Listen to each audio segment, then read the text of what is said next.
रहल छी RMP studio के शानदार प्रस्तुति।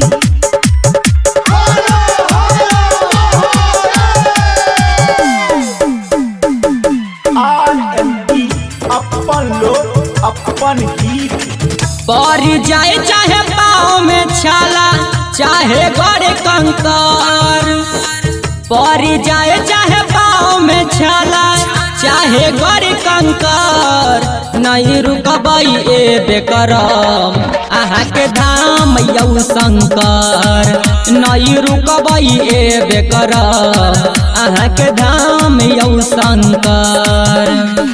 चाहे केतना दूरी रहतई अहाँ के नगर, नहीं रुकबई ए बेकरम अहाँ के धाम यौ शंकर, नहीं रुकबई ए बेकरम अहाँ के धाम यौ शंकर।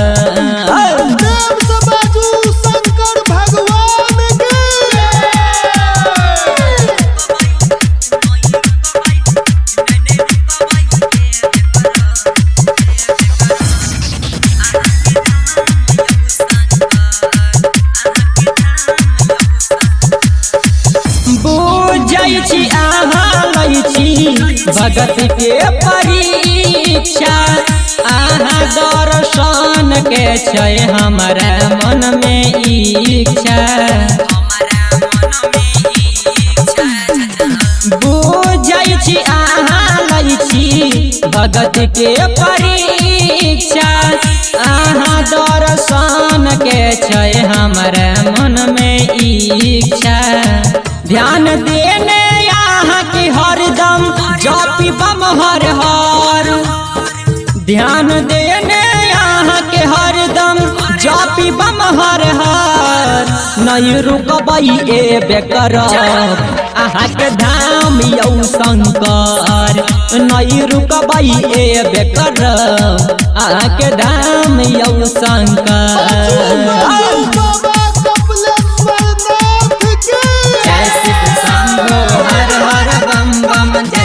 शंभो हर हर बम बम, जय शिव शंभो हर हर बम बम, जय शिव शंभो हर हर बम बम।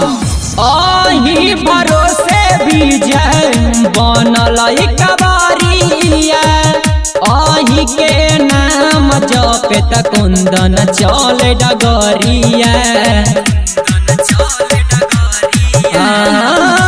अही भरोसे विजय बनल कबारिया, अही के नाम जपे त चंदन चल डगरिया। पार लगा बुया बम भोला फेर एक नजर, पार लगा बुया बम भोला फेर एक नजर, नहीं रुकबई ए बेकरम अहाँ के धाम यौ शंकर, नहीं रुकबई ए बेकरम अहाँ के धाम यौ शंकर। RMP स्टूडियो के लाल बटन दबाकर सब्सक्राइब करी, संग ही बेल आइकन के दबाना नहीं बिसरी, ताकि अपने सबक समक्ष नव प्रस्तुति अभित रहे।